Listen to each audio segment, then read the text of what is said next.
live. Back to our story.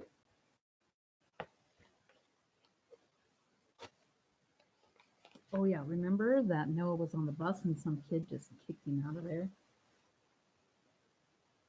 When we were getting off the bus at school, I thanked him for his thoughtfulness and then looked up at the sky. So it was about the weather, as I'd suspected. The social world at real school could be tricky to navigate, but the people were really nice if you only took the time to understand them. I still went to the academy part time. Donovan and I traveled together by minibus for robotics. Wasn't that into it. Heavy Metal was a good robot, but any machine was, by definition, predictable. Every line of code and its computer software could be broken down, its hydraulic, pneumatic, and mechanical systems could be analyzed and understood. Any operation that didn't go exactly according to design could be traced to a specific malfunction, one that could be corrected and repaired. It was the opposite of YouTube, where if you clicked on a video, you might get a kid on a pogo stick or a rocket launch at Cape Canaveral, or some guy playing the piccolo with his nose or anything at all. The best part of Heavy Metal was on the lower portion of the main body, just below the left lifting arm. I put it there myself. It was a picture of Tina Patterson taken at the hospital when she was only 3 hours old. Normally, Donovan was in charge of decorating our robot with images downloaded from the internet. So far, he had the flag of Namibia, an image of Abraham Lincoln with shades on, and a small poster that said, "Pandas are people too." But my picture was better because nothing about Tina could ever be bad, and not even YouTube was as unpredictable as baby Tina. Gas, gurgle, or spit up all over you. No one could be a know-it-all about Tina, not even me. She was a universal mystery, but that was okay.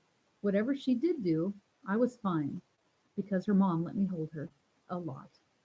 In a way, Hardcastle Middle School was just as unpredictable as Tina, which was why I liked it so much. It was a lot more crowded than the academy, so hallways were chaotic, especially for a short person like me. That was another example of how the academy, which was supposed to be so challenging, was much easier than here.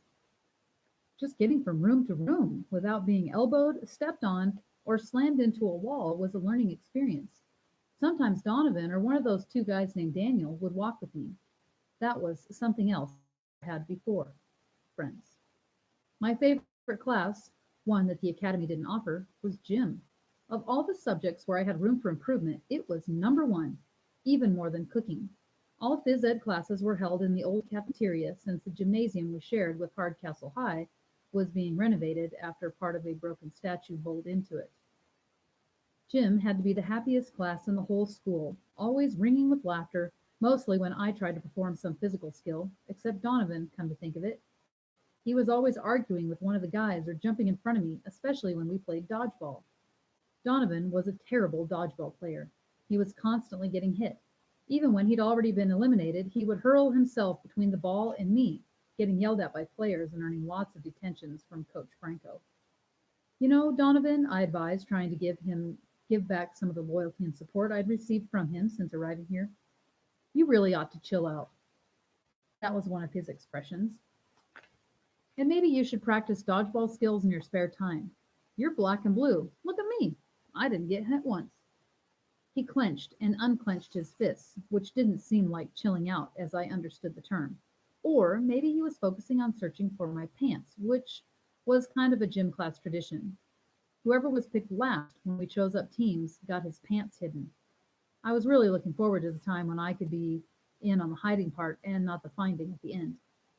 People were definitely different here compared to the academy. Kids, louder, rougher, sometimes meaner, but I preferred it. People lived their lives here instead of obsessing over grades or prizes or internships or getting into Stanford or Yale. You heard the phrase, "who cares?" at least 50 times a day, and a lot of those "who cares" kids had better grades than I did. What a thrill that was. I was getting so good at mediocre academic performance, I was called to see Mrs. Ibrahimovic, my guidance counselor. She launched into a speech about how I had to try harder and attend extra help sessions because I was on the verge of failing some of my classes. I got so emotional that I teared up. In my wildest dreams, I never could have hoped that I, Noah Euclid, would one day be in danger of flunking any subject. We'll hear more about it tomorrow. Hope you guys are doing well.